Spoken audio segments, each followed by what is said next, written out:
правительстве Ингушетии на еженедельном совещании под председательством премьера республики Владимира Сластенина обсудили вопрос создания в регионе первого на Северном Кавказе художественно-ремесленного училища, которое позволит возродить и развивать национальную культуру.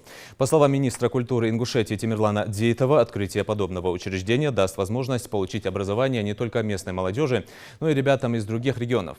Открытие училища предполагается на базе художественной школы в Назране, в которой сосредоточены квалифицированные кадры.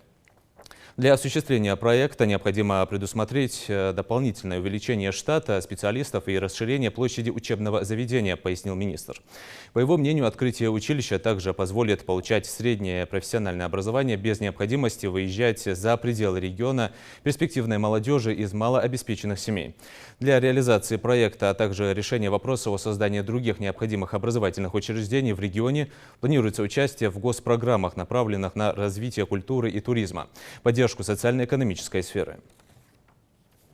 В Республике Ингушетия около 120 тысяч детей в возрасте от 5 до 17 лет. Для удовлетворения их интересов в развитии и реализации творческих талантов, получения образования в области культуры и искусства действует одно среднее профессиональное учебное заведение. Это Государственный колледж искусств, который располагается в городе Сунжа. 8 учреждений дополнительного художественного образования по различным видам искусства, 5 детских школ искусств. Необходимая дополнительная потребность в учебных заведениях в сфере культуры сегодня составляет 14 единиц. Из них средних профессиональных учреждений 1 единица, о которой я выше говорил, детских школ искусств 8 единиц, в том числе и в городе Магасе, детских художественных школ 5 единиц.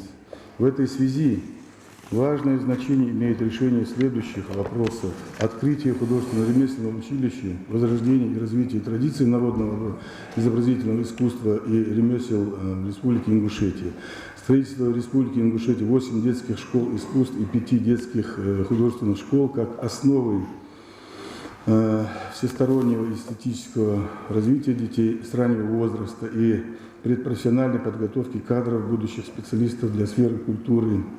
Решение обоих вопросов предполагается посредством участия в государственных программах Российской Федерации развития культуры и туризма на 2013-2024 годы, социально-экономическое развитие Республики Ингушетия до 2025 года.